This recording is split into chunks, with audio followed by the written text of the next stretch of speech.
tayo ng update dyan sa mataas na kapulungan ng Kongreso. Yung posibleng impeachment trial laban kay Vice President Sara Duterte, maaari daw sa Hunyo maisagawang pagsisimula. Ayon yan kay Senator Panfilo Ping Lacson. Alamin natin ang iba pa mga paghahanda ng Senado. May pag-ulat si Bombo Angelo Aganan.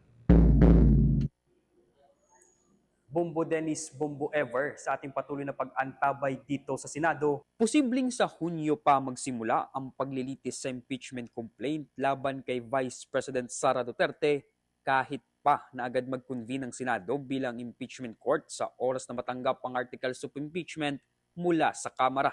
Ayon kay Senate President Pro Tempore Panfilo Ping Lacson, kinakailangan pa umano nang hindi bababa sa 3 linggong preparasyon bago tuluyang umusad ang trial. Dagdag pa niya, kabilang sa mga prosesong kailangang pagdaanan ay ang pagpapadala ng summons, pagtanggap ng sagot ng depensa at pagsasagawa ng preliminary conference o pre-trial upang malinaw ang mga isyong tatalakayin at ebidensyang ihaharap. Binigyan din ng senador ang kahalagahan ng maagang pre-trial upang maiwasan ang kalituhan. Katulad aniya ng nangyari sa impeachment trial ni dating Chief Justice Renato Corona. Matatandaan na naunang sinabi ni Lacson na maaari pa ring magtuloy bilang impeachment court ang Senado kahit na mag-a-adjourn sine die ang first regular session ng 20th Congress sa Hunyo. Tuloy-tuloy yun. Separate naman yung impeachment trial sa session. Sine die adjournment will not in any way affect the schedule of the impeachment trial. Samantala, magpupulong naman ayon kay Lacson ang impeachment court kung sakaling maglabas ng Temporary Restraining Order o TRO ang Supreme Court of the Philippines upang pagdesisyonan kung paano ito tutugunan. Sa kabila nito, iginit ni Lacson na ang impeachment court ay isang constitutional body at ang mga desisyon nito ay pinal at hindi maaaring iapila.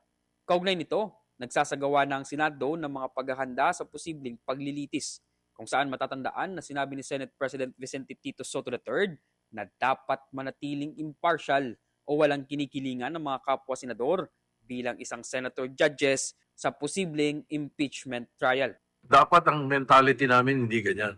Dapat ang mentality namin, we have to do our job. We have to be impartial. Kahit sino pa yung ipapadala sa amin na articles of impeachment, we have to read, we have to look at it at a very impartial attitude. So, wala lahat dapat isipin gano'n. Ngayong Lunes ay aakyat na sa plenaryo ng House of Representatives ang reklamo sa Vice Presidente matapos itong makitaan ng probable cause o sapat na ebidensya ng House Committee on Justice sa mga pagdinig ng komite. Habang inaasahan naman na sa Mayo 11 ito pagdidesisyonan kung ibabasura o tuluyan ng ipapasa sa Senado para sa paglilitis. Kapag tuluyan ng naitransmit ng Kamara ang articles of impeachment sa Senado, sinabi ni Soto na aksyonan nila ito forthwith at magkukonvene agad sila sa Mayo 13.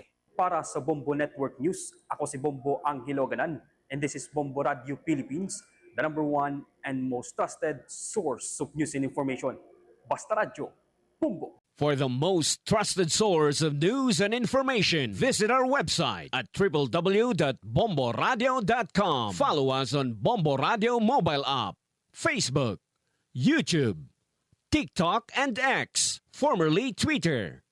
Like, share, and stay connected. Anytime, anywhere.